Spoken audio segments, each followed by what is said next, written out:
Oh, Seiko, you're sneaky. You're sneaky. Open eye, feel the waves cut through me, hypnotized by the sounds I'm breathing in. Hold tight, chemicals collide. Hold tight, hold tight, hold tight. YouTube, what is good? Welcome back to Timeless Sneakers and Watches. Guys, thank you so much for tuning in again. It's been a while, well, about a week. Took the week off last week to celebrate my 34th birthday, so thank you to all my friends who wished me a happy birthday, family as well.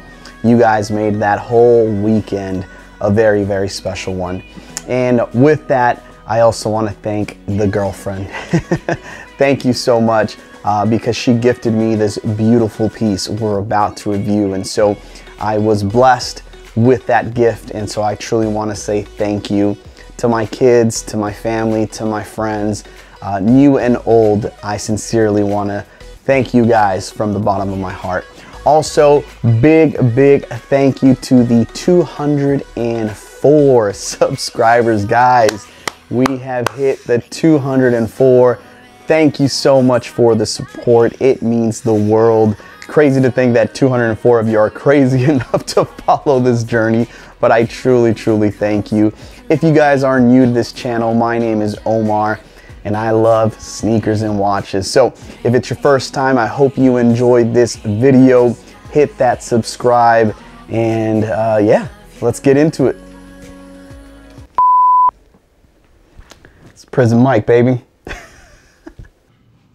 I'm Prison Mike.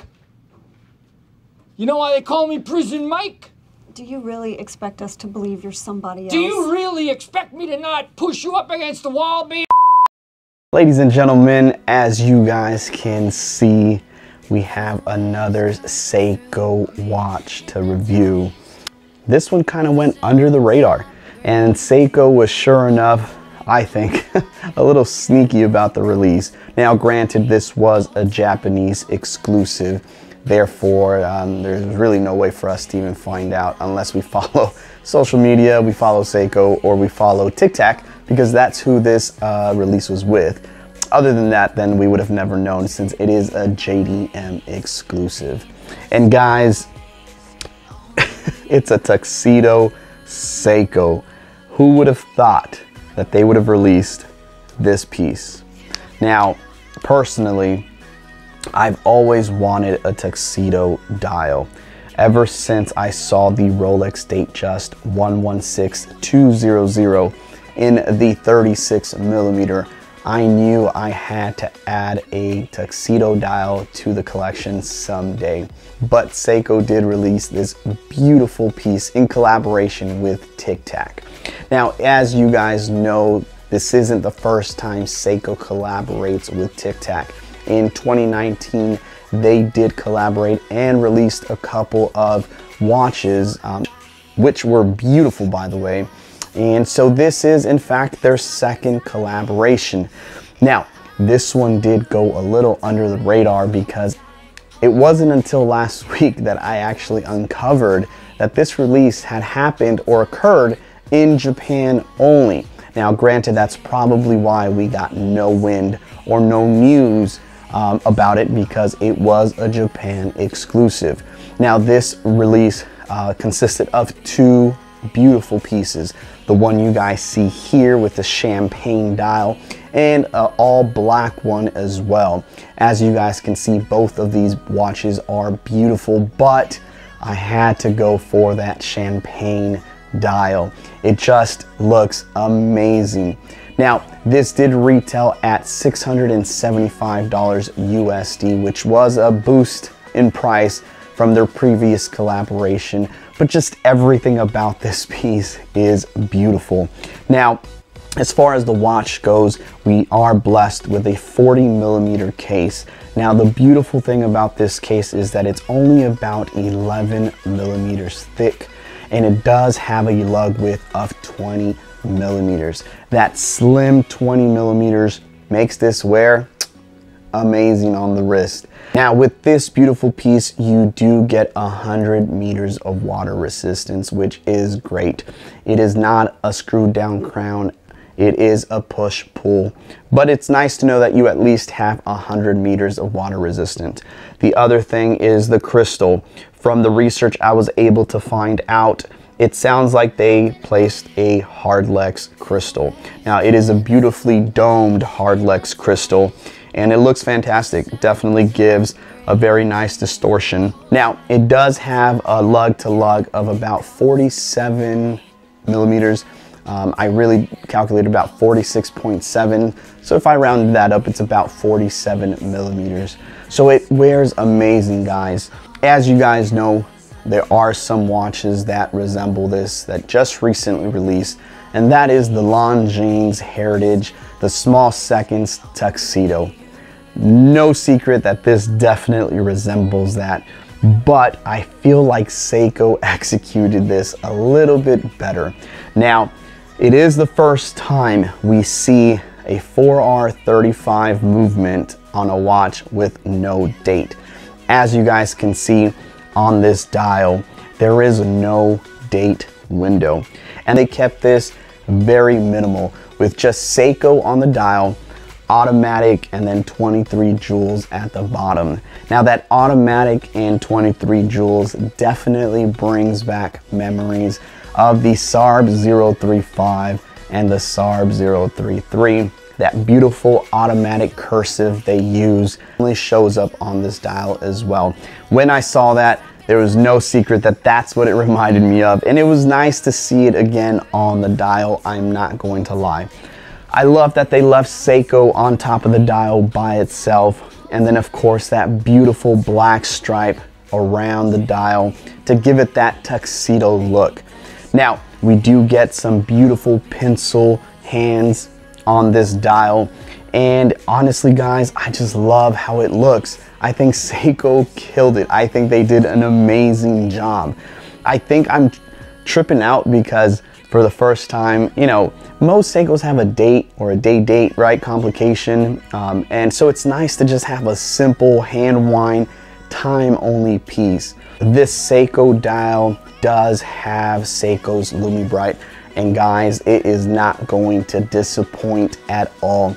It is in that faux patina style, almost a very cream though color, which makes it look beautiful. And at the same time at night, it does have that bluish hue too, which I love. It's not gonna be that green that we're used to. Now, granted, on camera, it might show up a little green, but guys, trust me, it is more of that blue hue of the LumiBrite that they use, and it just looks amazing. Now, as far as the watch goes, it is a hand wind movement. As you guys know, the 4R35 does hand wind and hack, which is nice. And as beautiful as this piece is, there are some setbacks and some things that I wish Seiko would have just, I don't know, just done a little bit better as far as the overall package. Now, one of the disappointments, and there's really only two, guys, two things that I really was a little disappointed in the sense of, again, the overall package. One was the bracelet. Unfortunately, this seems to be a common thing with Seiko, and it bums me out because I feel, again, being that this is a collab, they could have definitely done something more appropriate, I guess is the word. Just something better because it is a collaboration. As you guys can see, the bracelet is nothing to brag about. Unfortunately, it does feel cheap to the touch. It has a beautiful taper, which I do love because it tapers aggressive, and I think it looks phenomenal given that this tuxedo style of watch you know, resembles those Art Deco days, right? 1940s going into the 1950s, and so does have that beautiful taper. Unfortunately, as you guys can see, it has that stamp clasp. Now granted, they did it in a polish stamp, which looks great, but again, feels cheap. Also, the end links are hollow, and that is super disappointing. I wish they could have done, you know, solid end links. I've seen it done, you know, on the SZSB025, which is the Alpinist line with no compass. Beautiful solid end links, great bracelet. I feel like they could have done something very similar to that. Also, the bracelets I've seen on the Sharp, which, by the way, guys, video link down below if you haven't checked that out. That watch has a beautiful bracelet. And so, again, being a collab, I wish they would have just put a little bit more effort into that bracelet. But it's why, guys, you haven't really seen this piece on that bracelet. I did pair it up with this beautiful black leather, no stitching at all, from Dan Henry. And this is from their 1937, and I thought it was very fitting, given that this era was right around that time and this dial design is representing that era. I thought it went well. Beautiful glossy black leather strap, 20 millimeters, tapers down to 16, and honestly, I feel like it just sets this dial off. It looks way better than it does on the bracelet. Now, granted, the bracelet is a nice option to have, but I think that this watch does belong on a leather strap. And for me personally, I think the black, glossy, no stitch leather strap just looks molto bello. Looks amazing, guys. I personally, again, it just sets it off. Does give it a dressier feel and vibe to it, but overall, I mean, this watch can really be worn in all occasions, and I think that's what I love about it. I love that it can be dressed up, and you can definitely wear this with a suit and tie, but I can definitely throw on some jeans, a white t-shirt, some J's, and walk out with this on the wrist, and it's gonna look amazing. Overall, I would say the other disappointment, unfortunately, Seiko did, is that they did use the 4R35, as you guys can see, which is a great movement, but I was a little disappointed to find out that they didn't tweak this movement at all for the no date complication. So unfortunately, ladies and gentlemen, if you guys do pick up one of the two models, you will have a ghost date position when you pull the crown out, which bums me out, because I feel that if Seiko was gonna go with a no date like they did on this beautiful dial, could have tweaked that movement to not have that ghost position. Unfortunately, they didn't, so you will have it. Now, granted, the click and the action is not very noticeable, so you really have to look for that second or that first position, but it's there, and it's a bummer. I would say that those two things were really the two most disappointing aspects of this watch. But aside from that, Seiko knocked it out of the park alongside with TICTAC. This beautiful champagne sunburst dial just gives so much depth to this dial and to this piece. And at 40 millimeters, granted, I did measure it and it comes in at 39.8. So it does wear like a true 40. Super happy that I was able to find this piece. Guys, don't sleep on this. I will leave some links down below from the two shops. One is on eBay and one the actual retail shop that I looked and found this piece on. At the time of this film, they are available. Granted, I don't know how long these will last. I have a feeling this model is going to be a very, very popular one from Seiko. And again, one that I don't think we're going to see as much. Now, as far as limited, I don't know. I wasn't able to find much on if it's considered a limited edition. There's nothing on the case back that says it is a limited edition. So who knows? There might be tons available. There might not. As of right now, I am seeing some pretty high resale value on these already, and so no shocker. Again, a little disappointing, granted, that they boosted up the price to the $675. Again, they could have used sapphire. They could have done a better job on the bracelet. They could have tweaked the movement.